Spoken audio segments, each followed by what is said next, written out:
भारतीय वज़ीर ख़ारजा जयशंकर पाकिस्तान पहुंच गए हैं। भारतीय वज़ीर ख़ारजा शंघाई ताउन तंजीम इजलास में शरीक होंगे।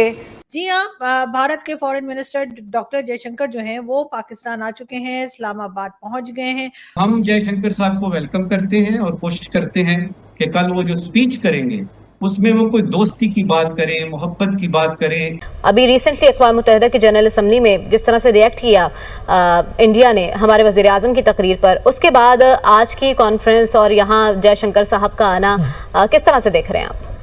सबसे पहले तो आप ये देखिए कि खुद कॉन्फ्रेंस कितनी बड़ी कामयाबी है।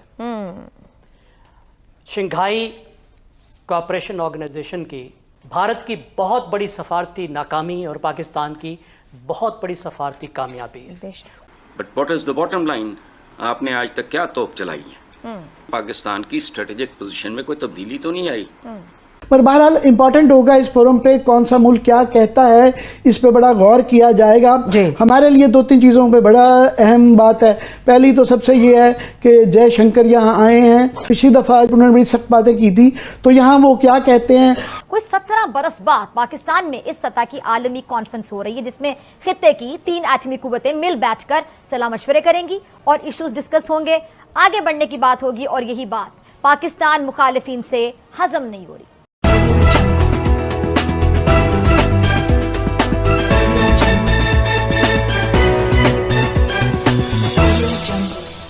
नायब 6 ममालिक के वज़ीर आज़म यहाँ पर हैं, फिर नायब सदर हैं ईरान से, इतने बड़े बड़े लोग यहाँ पर मौजूद हैं, मुल्क इकट्ठे हो रहे हैं, खित्ते के इस्तेहकाम और खित्ते की सलामती के ऊपर बात कर रहे हैं।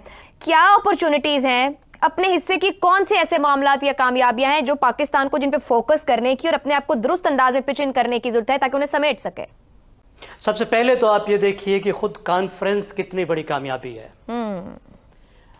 शंघाई कोऑपरेशन ऑर्गेनाइजेशन की 23वीं जो कॉन्फ्रेंस है उसका मेज़बान बनना और उसका चेयर बनना भारत की बहुत बड़ी सफारती नाकामी और पाकिस्तान की बहुत बड़ी सफारती कामयाबी है।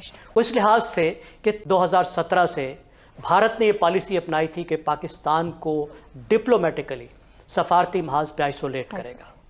ये कोई छुपी बात नहीं है और भारत खुद भी उसको स्टेट करता रहता था कि पाकिस्तान को दहशतगर्दी से जोड़ के एक पराया स्टेट, एक अछूत रियासत बना दिया जाए जिसके साथ दुनिया बात करने को तैयार ना हो। और एक थोड़ा सा वक्त ऐसा भी था जिसमें लग रहा था कि भारत को कामयाबी हो रही है। लेकिन आज की ये कॉन्फ्रेंस एक बहुत बड़ी अलामती पाकिस्तान की कामयाबी है कि Pakistan is too important to be turned into a pariah state. ये तो खुद कामयाबी। अब अगली बात, इस फोरम में जो अमकानात मौजूद हैं, कुछ अमकानात हमने इस्तेमाल भी किए हैं लेकिन बहुत से अमकानात अभी बाकी हैं। ये जो फोरम है ये जियो इकोनॉमी और जियो स्ट्रेटेजी को जोड़ता है। अब इसके जो 3 गोल हैं, जो बड़े गोल हैं इस ऑर्गेनाइजेशन के 3 इविल्स के खिलाफ काम करना है। टेररिज्म, दहशतगर्दी, सेपरेटिज्म। अब ये तीनों वो चैलेंजेस हैं जो पाकिस्तान को दरपेश हैं और ये सिर्फ घर के चैलेंजेस नहीं हैं, इसके ताने बाने रीजनल हैं, हमसाया मुल्कों के साथ भी जुड़े हुए हैं और उसको हल करने के लिए भी रीजनल कोऑपरेशन चाहिए। बायलैटरल भी इसकी इंप्लीकेशंस हैं और बायलैटरल इंप्लीकेशंस का हमने फ़ायदा भी उठाया। मिसाल के तौर पर हमने इस कॉन्फ्रेंस के ज़रिए रशिया के साथ अपने ताल्लुकात रिकन्फिगर कर लिए। चाइना के साथ पाकिस्तान के ताल्लुक बहुत अहम है, लेकिन क्योंकि इस ऑर्गेनाइजेशन का जो रूह रवां है, जो फाउंडर है वो चाइना है, पाकिस्तान इस फोरम में आकर चाइना के और ज़्यादा करीब हुआ है, वो पार्टनरशिप हमारी और ज़्यादा अहम हुई है। तो ये फोरम हमें ये भी मौका देता है और दे रहा है कि हम सेंट्रल एशिया के साथ भी अपने दोनों तरह के ताल्लुकात, सिक्योरिटी के ताल्लुकात भी और तिजारती ताल्लुकात, उसको भी मजबूत कर सकें। ठीक हो गया। और आखिर में भारत जिसके साथ इतनी टेंशन रहती है कि हमारे कोई मेल मुलाकात नहीं होती, गुफ्तगू होनी चाहिए, तो ये फोरम हमें ये भी मौका देता है। हसन निसार साहब, जब हम इस शंघाई ताउन तंजीम की बात करते हैं, आपके ख्याल में कि पाकिस्तान बड़ा अरसा और फिर बीच बीच में वक्फों बड़ा तन्हाई का शिकार हो जाता है अपने मामलात और मसाइल की वजह से भी, क्या क्या फ़ायदे पाकिस्तान एसीओ के जरिए उठा सकता है और किस तरीके से एक रीजनली हम लोग आगे बढ़ सकते हैं?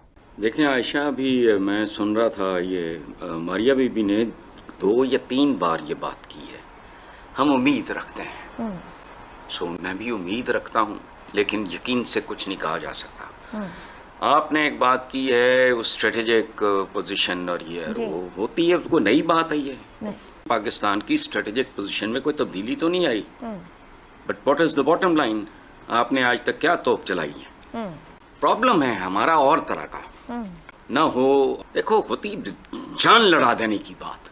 एवरेज आदमी भी जिंदगी में बहुत बेहतर परफॉर्म कर लेता है अगर वो कमिटेड हो। अवाम अपने हुक्मरानों का अक्स होते हैं, तो हम एज अ नेशन, जबकि दूसरी तरफ रियलिटी क्या है, ये दुनिया एक छोटा सा गांव है अब, और हर किस्म का मॉडल मौजूद है, हर शोबे में हर किस्म का एक्सपर्ट्स और प्रोफेशनल्स मंडी में मौजूद हैं, उनकी कोई कमी नहीं है। लेकिन पाकिस्तान मुझे तो एक ऐसे बर्तन की तरह लगता है जो टॉप और बॉटम दोनों तरफ से लीक हो रहा है। प्रायोरिटीज की बात है। पर बहरहाल इम्पॉर्टेंट होगा इस फोरम पे कौन सा मुल्क क्या कहता है, इस पे बड़ा गौर किया जाएगा। हमारे लिए दो तीन चीज़ों पे बड़ा अहम बात है। पहली तो सबसे ये है कि जयशंकर यहाँ आए हैं। पिछली दफ़ा उन्होंने बड़ी सख्त बातें की थी, तो यहाँ वो क्या कहते हैं, हम होस्ट के तौर पे नहीं चाहेंगे क्योंकि इस तरह की कशीदा बात हमारी तरफ से की जाए, मगर देखना होगा कि क्या रहता है। उन्होंने बायलैटरल मीटिंग यहाँ पे अपनी कोई इंडिया ने नहीं रखी हुई है। इंडिया के अलावा जो है चीन के साथ आज भी सारा दिन मीटिंग जारी रही, और दरमियान में इक्का दुक्का वाक़यात हुए थे यहाँ दहशतगर्दी से, तो जिससे थोड़ा सा एक तशवीश पाई जाती थी। तो हमें ये मौका मिलेगा कि चीनी भाइयों की, दोस्तों की कोई तसल्ली तशफ़ी कर दी जाए।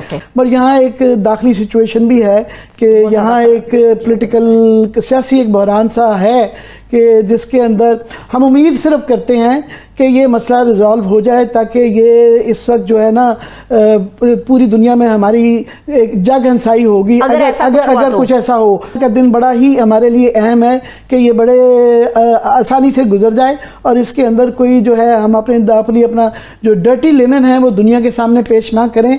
तो ये एक बहुत अहम। नमस्कार दोस्तों, आज की एक और नई वीडियो में आपका स्वागत है। और जिस तरह से डॉक्टर जयशंकर पाकिस्तान पहुंच चुके हैं और वहाँ पे जिस तरह से वेलकम हुआ है, तो कोई उतना ख़ास वेलकम नहीं था। कोई बड़े लेवल का मिनिस्टर या वैसा कोई आया नहीं रिसीव करने के लिए, जो कि उम्मीद भी वही थी। लेकिन उसके बाद में जिस तरह से अभी मीटिंग स्टार्ट होगी और स्पीच होनी है डॉक्टर एस जयशंकर की SCO में, उस स्पीच से पहले जो पाकिस्तान का मीडिया है और जो पाकिस्तान की सरकार है वो काफ़ी ज़्यादा सोच में पड़ी हुई है, क्योंकि